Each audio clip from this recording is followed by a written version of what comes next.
Olá! Nós da Bethel Church desejamos que essa palavra seja de grande bênção para a sua vida. Outro dia, provavelmente há um mês, eu estava assistindo Coração Valente de novo, e essa frase me chamou a atenção. O que significa ser nobre? E não consegui tirar isso da cabeça. O que significa ser nobre? Estou profundamente preocupado sobre onde estamos como igreja. Eu não me refiro à Bethel Church, estou falando da igreja global. Você sabe, Isaías disse, levante-se e brilhe, porque sua luz chegou. Mas parece que a igreja está começando a se levantar e refletir. Em vez de brilhar a luz do Senhor, estamos refletindo a ideia do mundo de bondade, misericórdia, gentileza e amor. E o apóstolo Paulo disse, existe outro Jesus. E eu estou preocupado que você sabe, 1 João diz que quando ouvirmos, seremos semelhantes a Ele. Mas estou preocupado que se não ouvirmos, Ele se tornará como nós. Passamos a ter um Deus à nossa própria imagem. Estamos transmitindo online, não quero que as pessoas pensem que eu estou falando com outros. Sabe, o mundo é o mundo. O mundo precisa de Jesus. Eles não precisam de uma nova filosofia, não precisam de uma nova teologia, eles precisam de Jesus.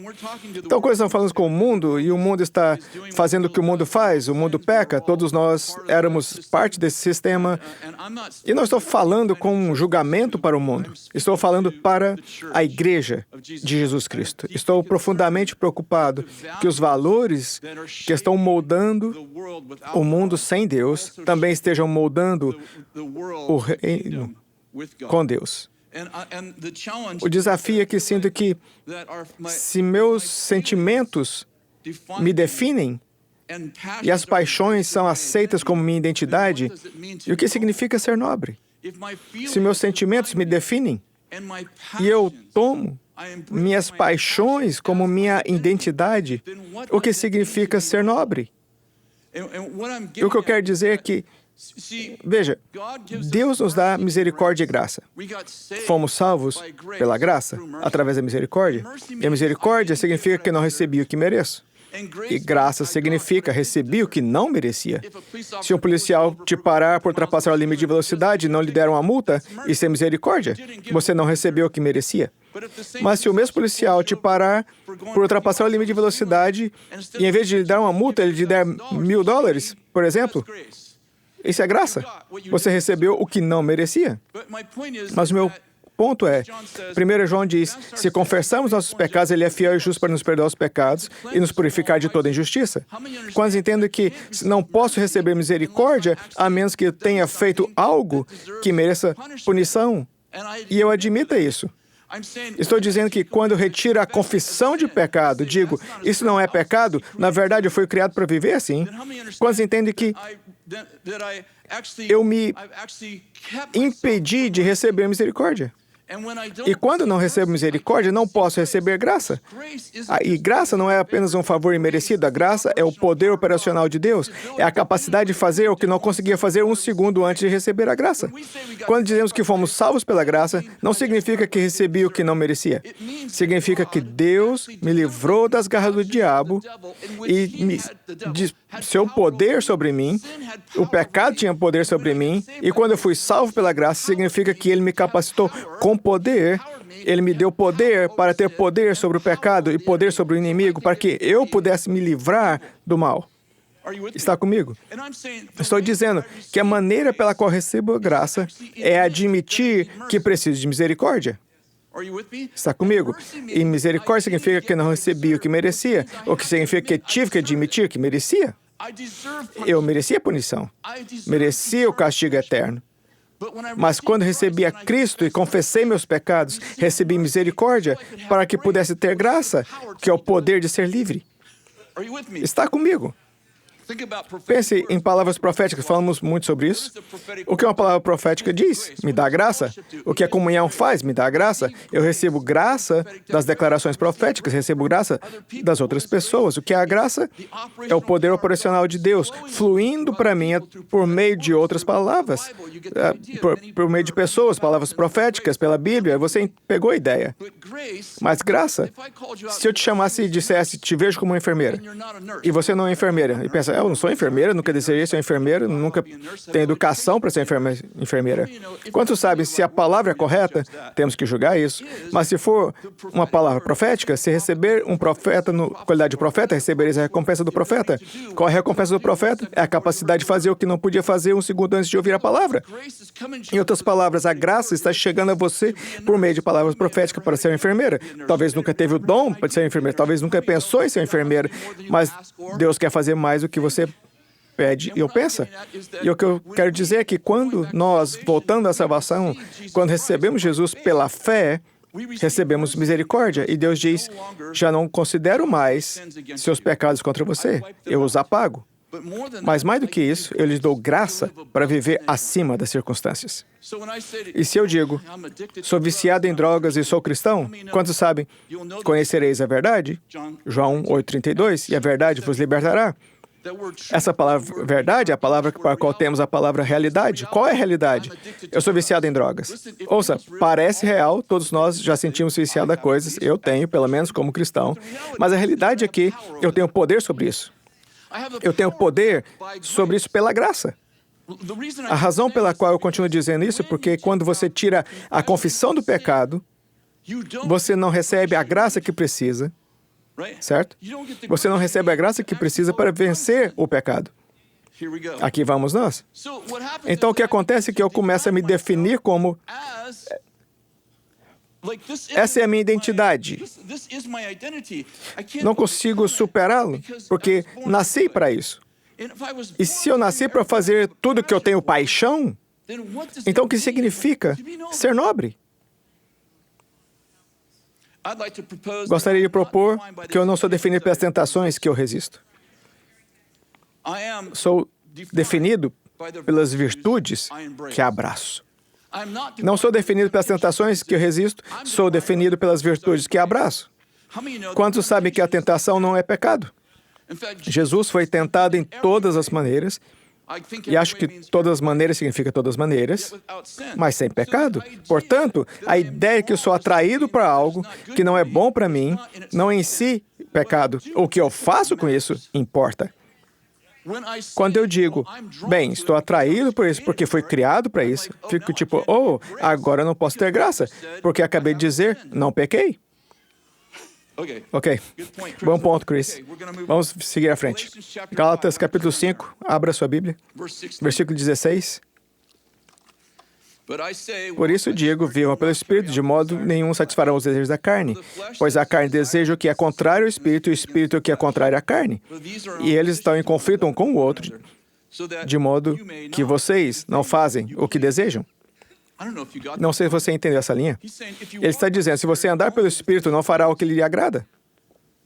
Em outras palavras, o objetivo da vida não é só fazer tudo o que você quiser. Mas se vocês são guiados pelo Espírito, não estão debaixo da lei, ora, as obras da carne são manifestas. Imoralidade sexual, impureza, libertinagem, idolatria, feitiçaria, ódio, discórdia, ciúmes, ira, egoísmo, dissensões, facções, inveja, embriaguez, orgias e coisas semelhantes. Eu acho que ele praticamente englobou todos nós. E a propósito, se você disser, nunca fiz nada disso, provavelmente já fez coisas semelhantes. E eu advirto, como antes já os adverti, que os que praticam tais coisas não herdarão o reino de Deus. Vou ler de novo. Os que praticam não herdarão o reino de Deus. Mas o fruto do Espírito é amor, alegria, paz, paciência, amabilidade, bondade, fidelidade, mansidão e domínio próprio. Contra essas coisas não há lei. E os que pertencem a Cristo Jesus crucificaram a carne com suas paixões e seus desejos. E se vivemos pelo Espírito, andemos também pelo Espírito. E eu quero ressaltar que autocontrole é fruto do Espírito Santo. Está comigo? A sua capacidade de se controlar é um dom do Espírito Santo. A verdade é que, antes de conhecer a Deus, você não podia se controlar. A verdade é que o pecado controlava você.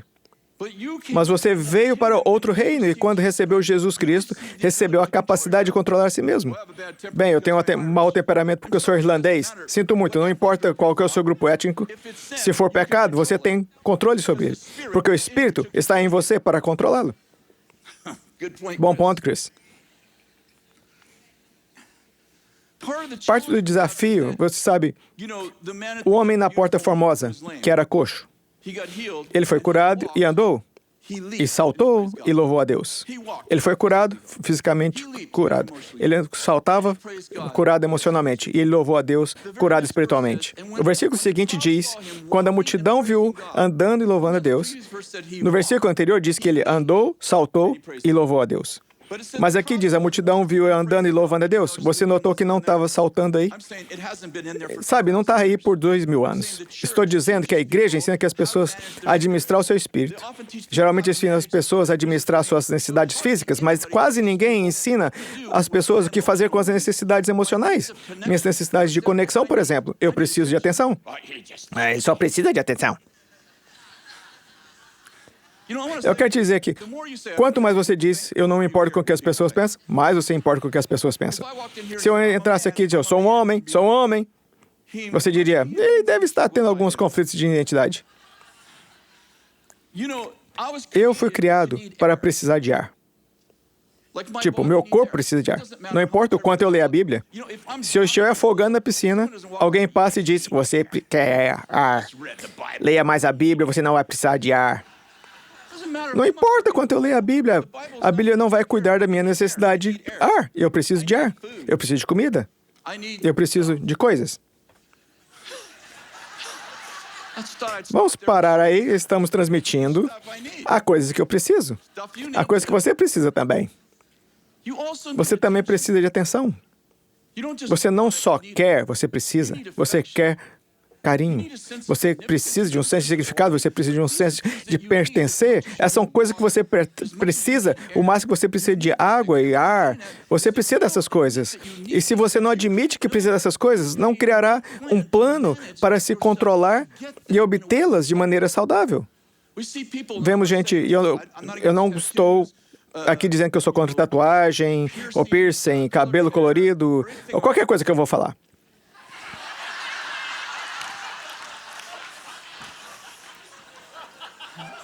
Mas a verdade é que existem pessoas em nossa cultura que estão andando por aí com uma grande placa dizendo: preciso que você me veja, porque me sinto assustadoramente invisível. Por favor, me veja. Porque crescemos em lares sem pais, nós conhecemos nossas máquinas melhor que nós conhecemos nossos pais, e estamos ansiosos por alguém que diga: eu te vejo. Eu acredito em você. Você pertence aqui. Eu quero dizer que temos uma cultura que não sabe como administrar uma dimensão de seu ser, porque não admite que tem a necessidade. E a igreja não ajuda porque nós os envergonhamos, dizendo: ei, só estão querendo ganhar atenção no culto, você viu? Sabe, todas as vezes que alguém se sente mal, sempre que as pessoas se sentem sozinhas, elas farão tudo que os pais e mães valorizam. As pessoas dizem, aquela pessoa tremendo no chão, ela faz isso toda vez porque estão procurando atenção. O objetivo, sim. E se os pais e as mães estão validando essa manifestação, haverá pessoas que fingem, não porque são falsas, mas porque são pessoas que sentem falta de pai, que sentem falta de mãe. Está comigo? E o que eu quero dizer aqui, o que precisamos ajudar as pessoas a se sentir amadas e cuidadas. Mas você não se importa e ama as pessoas, não lhes dizendo a verdade. O objetivo de nossa vida cristã é que o Espírito controle nossos apetites. Quando negamos que temos uma necessidade básica, então não temos nenhum plano. Se eu estou completamente falido e entro no banco, isso é para você. Temos um banqueiro aqui na primeira fila. Eu entro no banco e não penso, poderia roubar este banco? Alguns de vocês dizem, eu penso, essa é uma das minhas tentações. Ficou tão quieto? Eu quero dizer, eu não posso roubar esse banco, mas há muitas pessoas que sexualizarão alguém para satisfazer a sua necessidade de atenção e ao afeto. Estou dizendo que todos nós temos limites, mas a cultura está nos dizendo que não há problema em fazer isso ou aquilo. E as pessoas estão nos dizendo que Jesus não importa como eu vivo, desde que eu o receba, porque o amor não confronta. E eu gostaria de salientar que criamos um novo Jesus. E esse Jesus não confronta ninguém. Ou esse Jesus só confronta os religiosos? E aqui está um novo. Ele só confronta os religiosos. E para propósito, seria você. Você é um pastor, você está na igreja. Jesus só confronta você, que é religioso. Sabe, eu quero salientar que ninguém estava seguro com Jesus. Jesus confrontou a todos. Os discípulos, os fariseus, os políticos e sua mãe. Isso está na Bíblia. Abre Mateus capítulo 5, versículo 27. Ouviste que foi dito, amarás... Me desculpe. Você... Esse é outro versículo.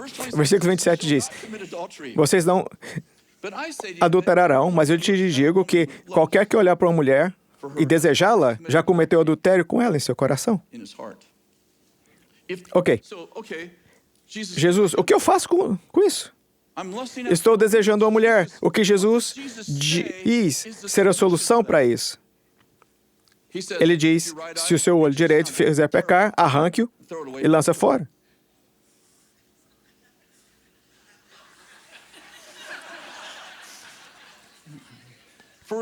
Era melhor. Ouça, por que eu faria isso? É melhor perder uma parte do seu corpo do que todo o seu corpo ser lançado no inferno. E se sua mão direita te faz pecar, ainda falando sobre luxúria, corte-a e jogue fora de ti, porque é melhor que perca uma das suas partes do seu corpo do que todo o seu corpo para o inferno. Essas são as palavras de Jesus. Em primeiro lugar, não achamos que Jesus confronta ninguém e agora não acreditamos no inferno. Bem, como pode um Deus amoroso enviar pessoas para o inferno?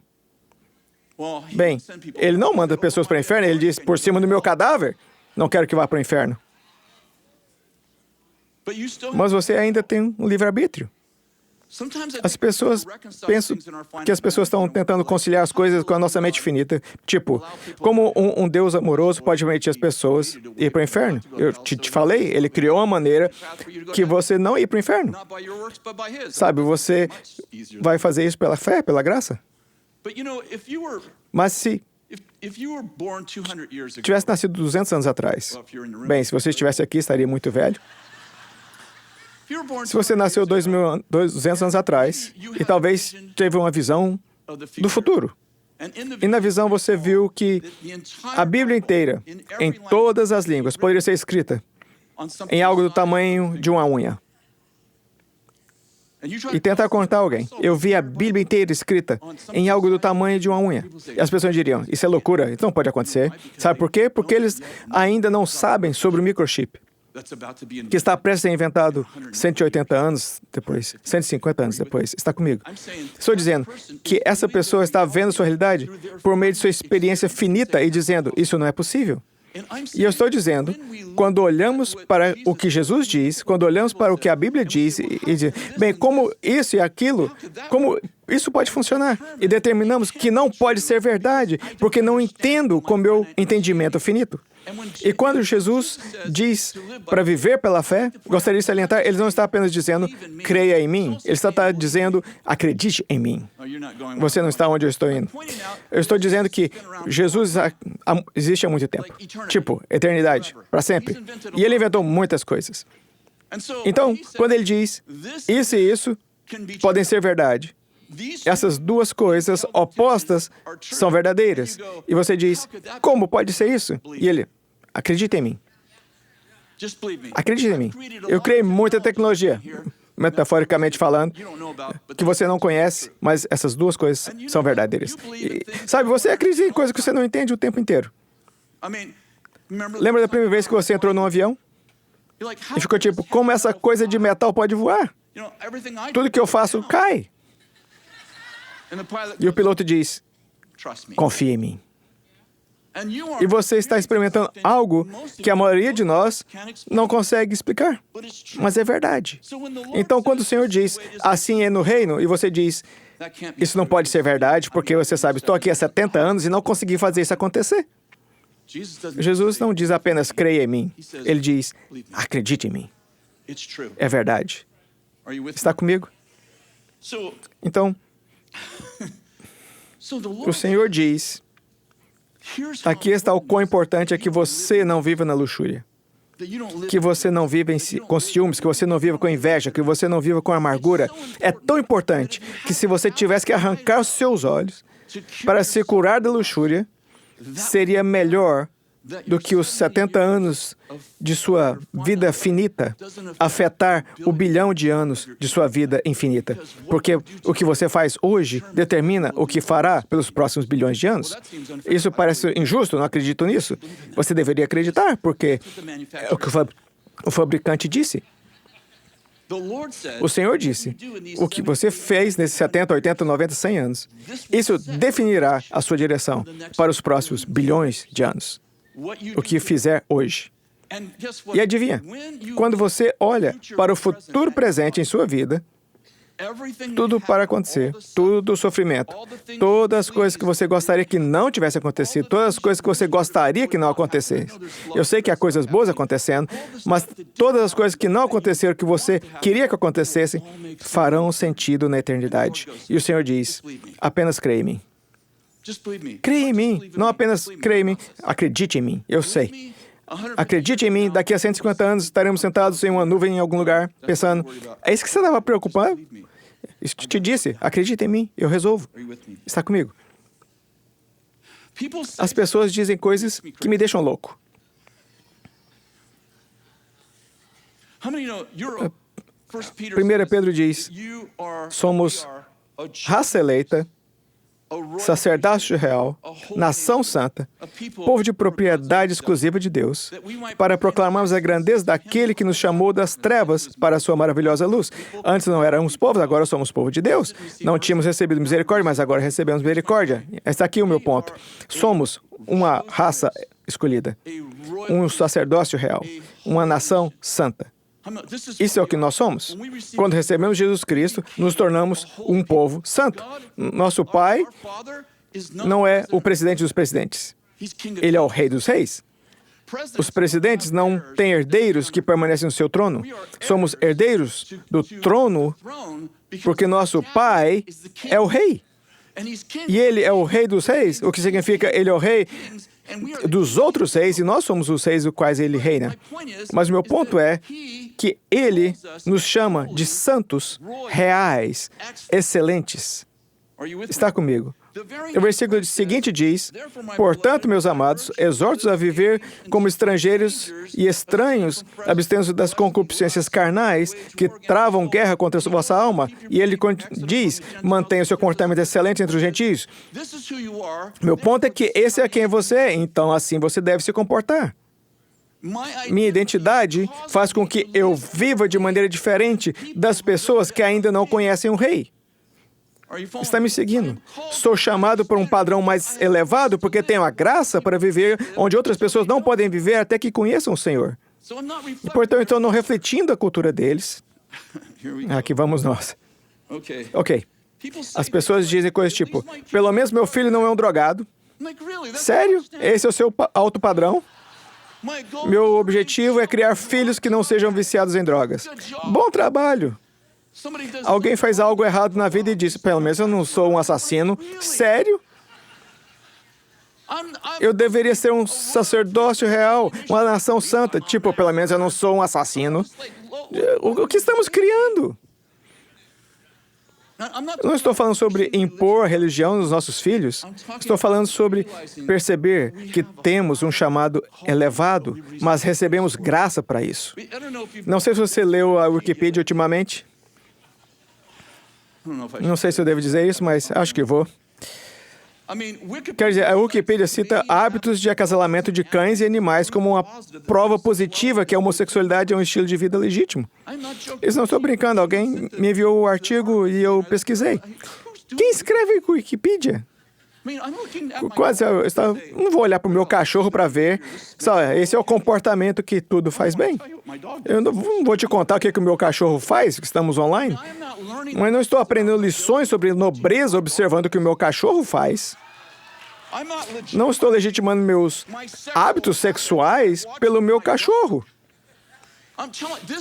Este é o mundo em que vivemos e estamos começando a justificar. As igrejas estão começando a justificar, tipo, bem, é assim quem eu sou. Eu sou um adúltero, não posso evitar. Quero dizer, uma mulher passa e eu fico tipo... Não consigo evitar? Sim, você pode evitar. Você é um sacerdócio real, uma nação santa.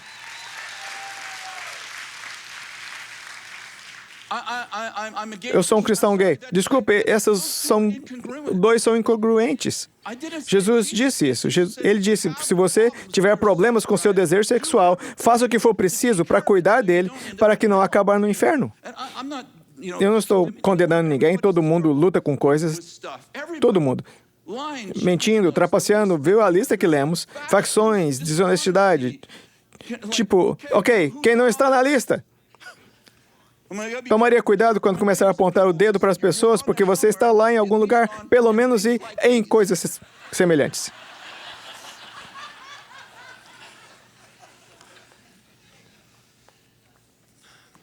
Eu quero te dar...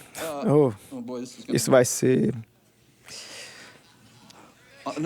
Eu tenho 17 páginas, estou na página 4. Eu vou te dar, eu só vou lê-los. 18 sinais de nobreza. Provavelmente existem centenas, mas esses são o que eu escrevi antes de dormir.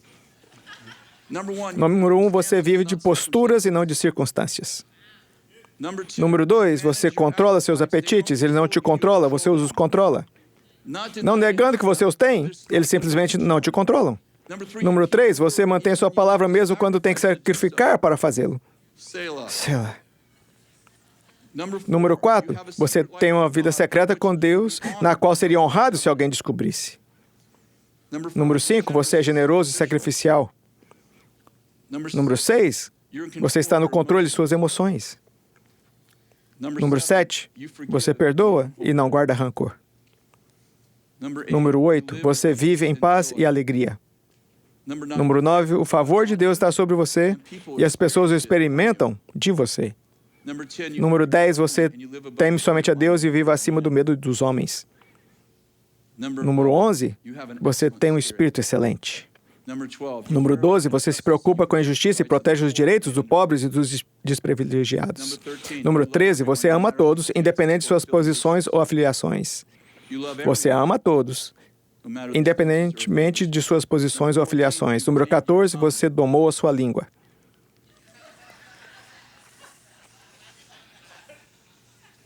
Vou te contar uma história rápida. Cerca de 6 meses atrás, acordei no meio da noite e o Senhor havia me dito, é hora de você parar de xingar.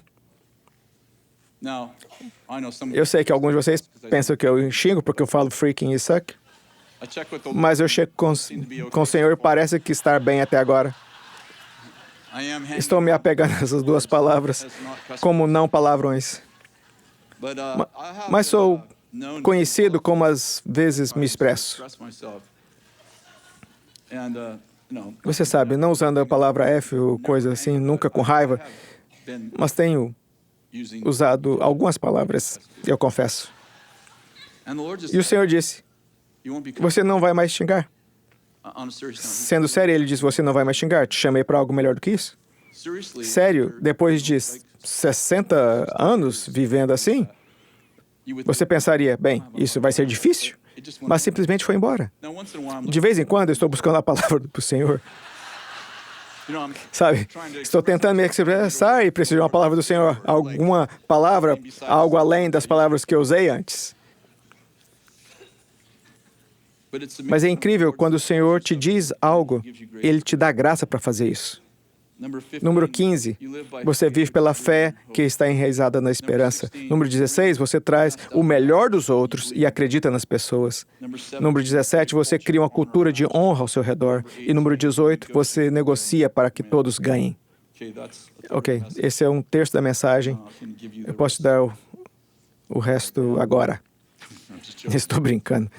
Eu não testaria sua paciência assim. Só Deus sabe o que ia acontecer. O Senhor nos chamou para a plenitude e santidade. Escrevi isso. Moralidade é sussurrada apenas na segurança dos amigos mais próximos. A impureza tornou-se um segredo bem guardado. A nobreza praticamente desapareceu da sociedade, vista com as reflexões de velhos irrelevantes para os hipsters do século XXI. Na verdade, restrição moral é uma vista como uma escravidão e que algema a sociedade, promovida apenas por fanáticos religiosos e dinossauros antiquados que estão desaparecendo na era do gelo da sociedade sem sol. E assim nós, com nobre propósito, nos escondemos num canto da cultura, vivendo nas sombras da sociedade, esperando desesperadamente para não despertar a insatisfação do hipster e atrair para nós perseguições desnecessárias. Enquanto isso, nossos filhos marcham lentamente na escuridão, enquanto nos felicitamos por mais um dia sem ofensas. Pessoas nobres sempre serão culpadas pela culpa dos culpados e a convicção dos sem virtude, que tentam silenciar a voz interior da vergonha, censurando a voz da dignidade. Acredito que Deus nos chamou para nos levantar e brilhar. Ele nos chamou para amar as pessoas o suficiente para lhes dizer a verdade. Ele nos chamou para pregar o Jesus da Bíblia. Não o Jesus da multidão sensível. E só Jesus ofendia as pessoas por amá-las. Então eu quero orar por você. Senhor, eu agradeço pelo que está fazendo hoje, em nós e através de nós. E Senhor, eu oro para que a santidade seja parte da vida de todos nós aqui. Não só dos outros. Tipo, eu gostaria que, o João estivesse aqui hoje. Senhor, você está falando conosco. Você está falando conosco que mesmo velhos com hábitos que deveriam ter desaparecido há muito tempo. Senhor, oro por sua bênção sobre cada um de nós, em nome de Jesus. Amém. Tem algumas palavras. Pode se levantar, você com a barba. Qual é o seu nome? Carlos. Carlos, eu vi o Senhor construindo uma estrada através de você. O vi construindo, você como construtor de estradas, você abrindo caminho para pessoas que não têm a força que você tem. Sinto que o Senhor o fortalecendo neste momento. Isaías 62 diz, passe pelos portões, abra o caminho para o povo, remova as pedras. E eu vi que você criando essa estrada para pessoas fracas que o mundo julgou insignificantes. E vejo você construindo uma estrada para elas, vejo você amando elas, vejo o Senhor te dando você um coração de pastor para elas. E acredito que existe um coração de pastor e um coração de professor dentro de você.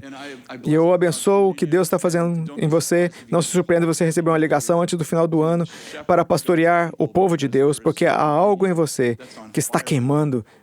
E há pessoas que Deus lhe deu como um rebanho. Então eu abençoo isso em você, em nome de Jesus, agradeço por isso.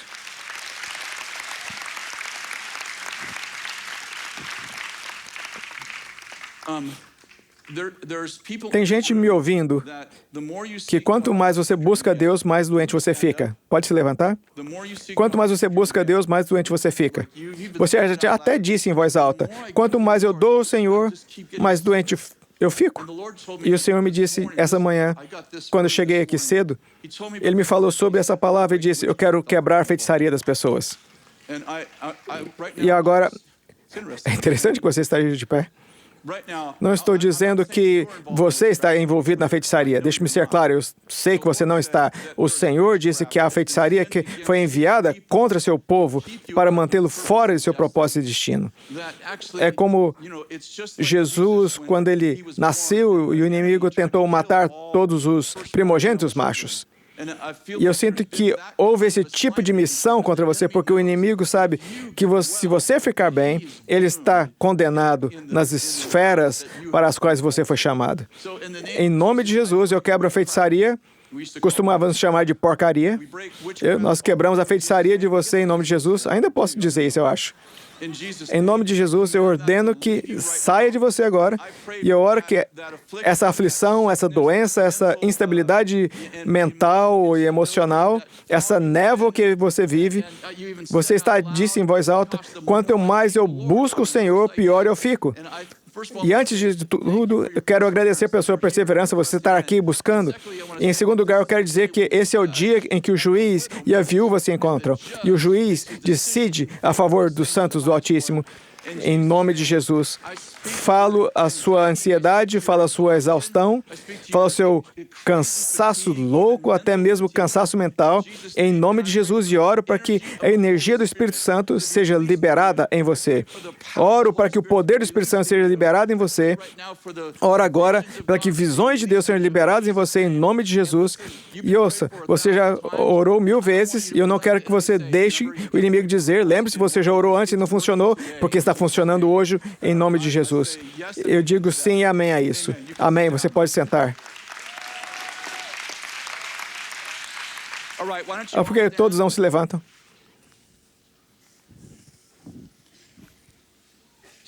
Desculpe, tem mais um. Tem alguém aqui com o nome, sobrenome Pierce? Talvez seja o primeiro nome, não sei. O nome Pierce? Talvez online. O nome de sua filha é Pierce? Ok. Estenda suas mãos assim. Leve isso para casa para ela, ok? Senhor, nós te abençoamos porque ela vai perfurar a escuridão. Agradecemos que o céu aberto está sobre ela. Agradecemos por tê-la chamado para um lugar mais elevado, por estar quebrando todo tipo de corrente sobre ela e por tê-la escolhido com o seu Espírito Santo. Maravilhas, milagres e sinais acontecerão primeiro nela e depois por meio dela, em nome de Jesus. E também oramos online por alguma pessoa chamada Pierce. Há um homem chamado Pierce e eu te libero agora para inventar e inovar. Eu vi alguém chamado Pierce, que era um inventor e inovador. Eu libero essas coisas, essas invenções e inovações para você, em nome de Jesus. Amém. Obrigado, Senhor. Ok, coloca a sua mão no coração, diga isso. Sou um sacerdote real. Sou uma nação santa. Estou cheio de excelência. Recebo misericórdia e graça para viver uma vida santa, feliz e cheia de alegria. Em nome de Jesus, amém.